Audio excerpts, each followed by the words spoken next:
Je m'appelle Romain et je suis famille d'accueil de chien guide que voici, le petit Agar de 2 ans.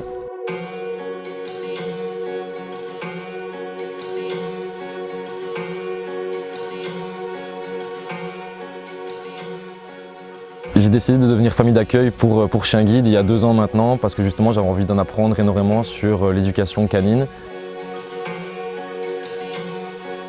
Quand on décide de devenir famille d'accueil pour chien guide, il faut savoir qu'il y a plusieurs étapes. La première, c'est vraiment l'attente impatiente du chiot et on le reçoit souvent vers 2 mois.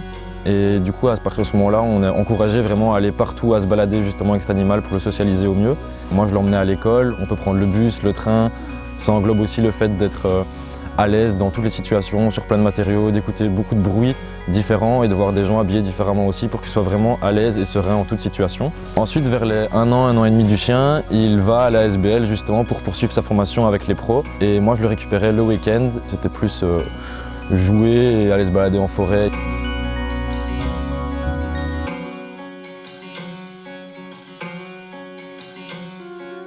Il a envie, en fait, il vient près de nous, il a cette envie d'apprendre et qui est vraiment magique au départ. Quand il était petit, je me souviens que je me baladais beaucoup en forêt avec lui et je me cachais derrière les arbres et lui il le prenait comme un jeu, il venait souvent me chercher.